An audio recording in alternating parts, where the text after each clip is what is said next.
आचार्य श्री कौशिक जी महाराज YouTube channel को like करें, subscribe करें और शेयर करें एवं नई वीडियो की नोटिफिकेशन पाने के लिए बेल आइकन को जरूर प्रेस करें।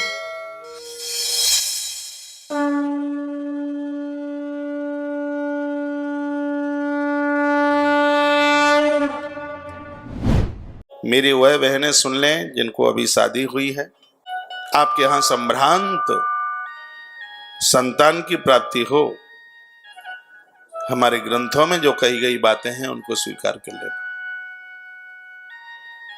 बच्चे को जन्म देने से 10 महीने पहले से और 6 महीने बाद तक अपने आप को बहुत संभाल के रखना। ऐसी औलाद जन्म लेगी 21 पीढ़ी क्या 121 पीढ़ियों का तारण कर देगी। ऐसी संतान चल गया जो तुम्हारा गौरव बढ़ाएगी, जो परिवार का आदर मान सम्मान बढ़ाएगी। ऐसी संतान चल करके आएगी। संस्कारों का इतना बड़ा प्रभाव है। गर्भ में संतान आ जावे, चंदन की लकड़ी पानी में डालना, गंगा जल में डालना, उसको पीना। शीतल संतान जन्म लेगी, वह क्रोध ही नहीं करेगी, चर्म रोग नहीं होगा। बीच में थोड़ा थोड़ा गौ माता का गौमूत्र 100 बार कपड़े में छानना। ये कोई नहीं बताएगा आपको बातें। देसी गैया का गौमूत्र 100 बार कपड़े में छानना,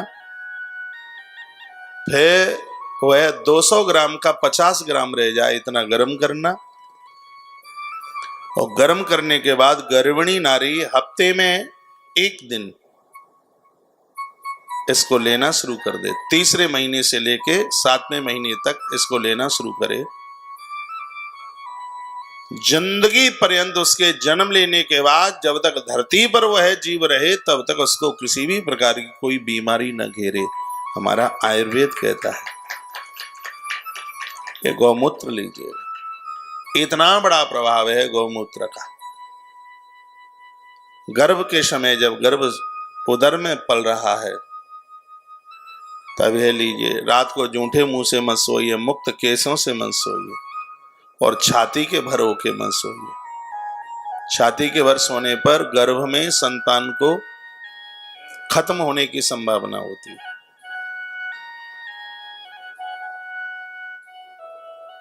केस बंधे हुए होते हैं तो उसमें सोचने की ताकत ज्यादा होती है बंधे हुए केसों में। इसलिए तो माताएं चोटियां गूंथती थी, अब तो नहीं गूंथती।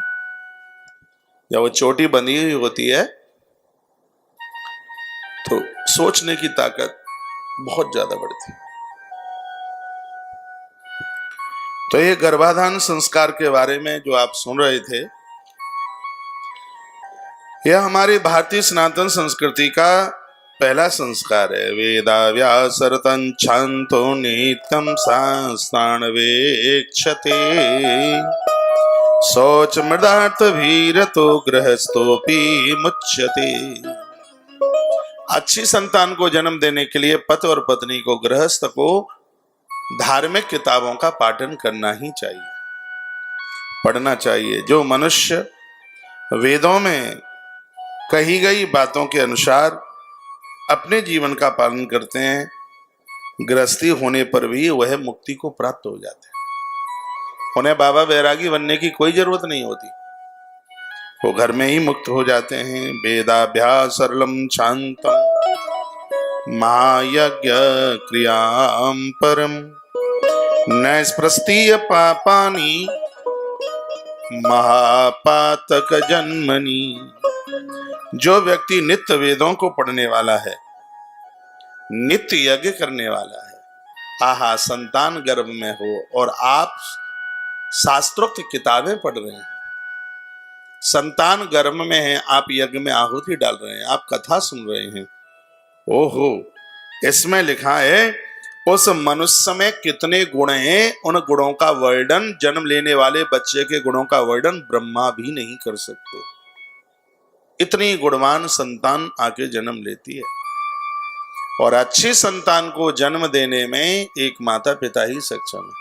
फिर बच्चों को लेके आएंगे, ऐसा है वैसा है, शराब पीता है, जुआ खेलता है, ये करता है। मैं पैदा तो आपने किया, भुगतो। काहे क्यों किया ऐसा? ढंग की संतान को जन्म दो।